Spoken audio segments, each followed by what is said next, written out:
Novel Al Sadaqat والحب قلم عثمان اسلم گندل قسط number 41۔ نکاح کے بعد دلہن کو اسٹیج پر لایا گیا۔ گولڈن کلر کی کامدار ڈریس پہنے، سر پر سرخ رنگ کا دوپٹہ ٹکائے جس پر گولڈن کلر میں کام کیا ہوا تھا، نفاست سے کیا گیا میک اپ، حوریہ بہت ہی پیاری لگ رہی تھی، بلکہ شہزادی لگ رہی تھی۔ اس بار آذر نے ہاتھ آگے بڑھانے کی غلطی نہیں کی تھی۔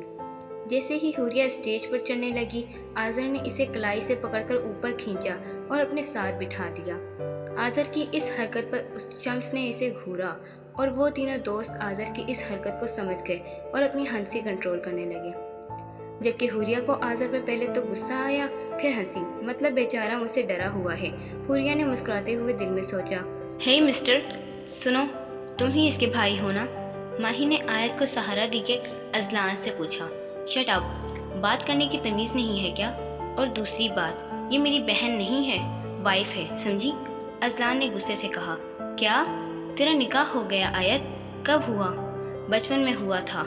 سن لیا، اب نکلو یہاں سے، اذلان نے غصے میں ماہی سے کہا اور آیت کو سہارا دے کر وہاں سے لے گیا۔ آیت نے پیروں تک آتا بلیک کلر کا گاؤن پہن رکھا تھا، بالوں کا پیارا سا ہیئر اسٹائل بنائے، سر پر وائٹ کلر کا تاج پہنا ہوا تھا، کالے رنگ کا دوپٹہ کاندھے پر ڈال رکھا تھا۔ آیت کی ہی طرح اذلان نے بھی بلیک ہی سوٹ پہنا ہوا تھا، وہ دونوں بہت پیارے لگ رہے تھے۔ بڑا آیا۔ ماہی بھی منہ بناتی ہوئی وہاں سے چلی گئی اور حاشر صاحب تو نقاب والی کے پیچھے پاگل ہوئے جا رہے تھے، جس نے پیروں تک آتا وائٹ کلر کا گاؤن پہنا ہوا تھا، ساتھ وائٹ ہی نقاب کیا ہوا تھا۔ وہ تو حاشر کو اپنے خوابوں کی شہزادی لگ رہی تھی۔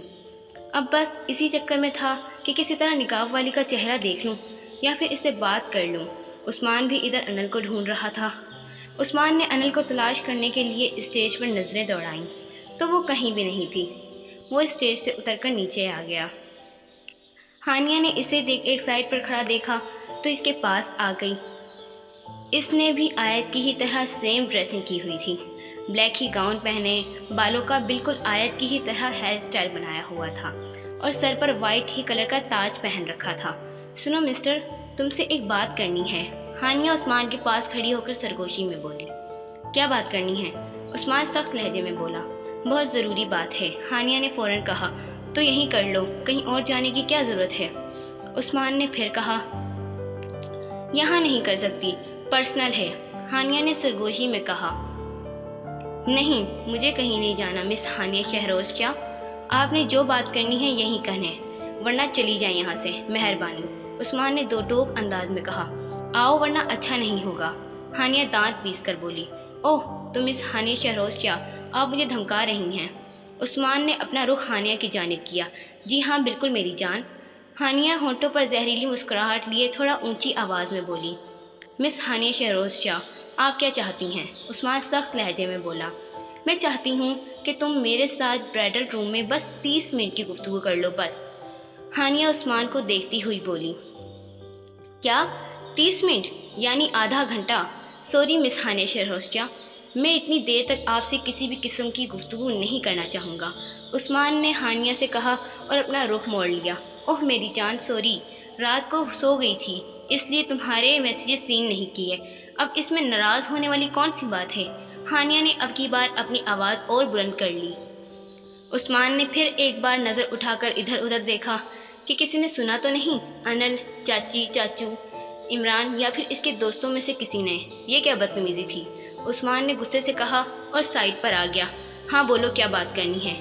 عثمان نے ہانیہ سے سوال کیا۔ برائڈل روم میں آؤ، بتاتی ہوں۔ یہ کہتے ہی ہانیہ برائڈل روم کی جانب بڑھ گئی۔ عثمان بھی ادھر ادھر دیکھتا ہوا اس کے پیچھے چلا گیا۔ میں تم سے محبت کرنے لگی ہوں، سو ول یو میری می عثمان؟ روم میں داخل ہوتے ہی ہانیہ نے دروازہ بند کیا اور عثمان سے کہا۔ یہ کیا بکواس ہے؟ عثمان غصے سے بولا۔